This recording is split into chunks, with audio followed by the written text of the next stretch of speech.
ABŞ rəhbərliyi hələ Bidenin dövründə Ukraynanın Rusiya işğalına qarşı savaşa atdığı bir çox radikal hərbi addımlara ehtiyatla yanaşıb və vəziyyətin daha da gərginləşməsindən çəkinib. İndiki administrasiya isə ümumiyyətlə Ukraynaya hərbi yardımın dayandırılması ilə bağlı qısa müddətli də olsa rəsmi qərar belə verib.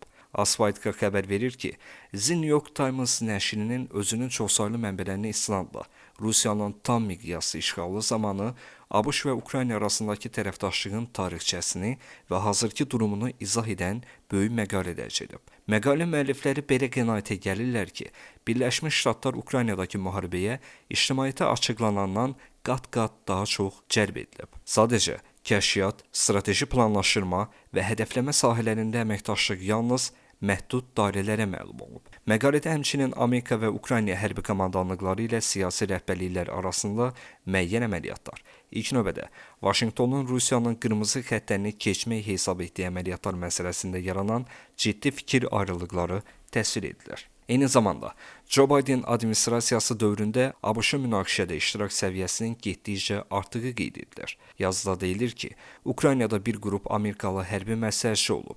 Həmçinin Almaniyanın Wiesbaden şəhərindəki Amerika bazasının şəxsi heyəti Ukrayna silahlı qüvvələrinin Rusiya qoşunlarına, o cümlədən Rusiya ərazisinə zərbə endirilməsi üçün koordinatlar verib. Xüsusilə Amerika hərbiçilərinin iştirakı ilə ilhaq edilmiş Krımda Rusiya hədəflərinə qarşı kütləvi zərbələr hazırlandığı qeyd edilir.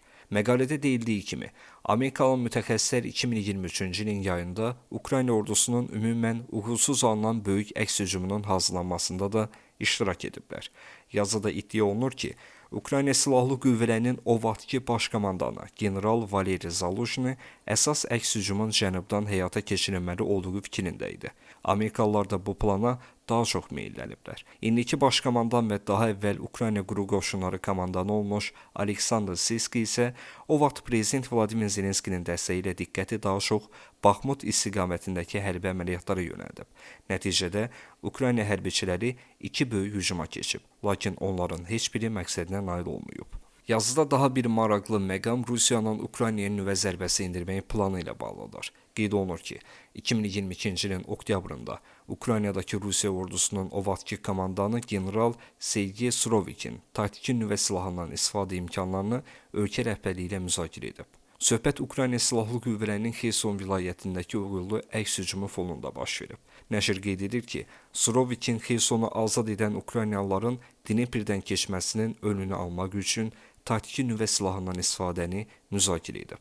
Qəzetin kəşfiyyatdakı mənbələrinin dediyinə görə, həmin vaxta qədər Amerika kəşfiyyatı Rusiyanın Ukraynada nüvə silahından istifadə etmə ehtimalını 5-10% qiymətləndirirdi. Lakin Surovikinin iştirak etdiyi söhbətin ələ keçirilməsindən sonra Ukraynanın cənubunda Rusiyanın müdafiə xəttinin çökməsi və dağılması halında bu risk 50%-ə qədər artırılıb.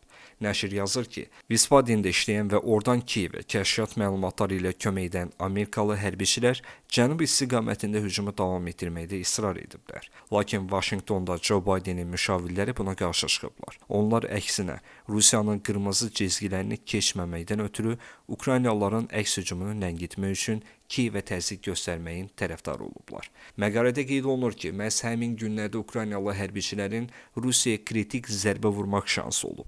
Çünki Xerson şəhəri və Xerson vilayətində Dneprin sağ sahili azad edilmişdi. Qaçmaqda olan Rus qoşunlarına həlledici zərbə endirmək və cənubda daha dərinliklərə irəliləmək üçün yaxşı şans yaranmışdı. Lakin sursat çaşmamazlığı bəhanəsi ilə hücum və irəliləmə dayandırıldı. Daha sonra isə məlum əməliyyatlardan sonra Ukrayna 6 aya yaxın ABŞ tərəfindən silahsız buraxıldı. Böyük silah tədarükü faktiki dayandırıldı. Nəticədə Rusiya cəbhədə strateji üstünlüyü tədricən ələ almağa başladı.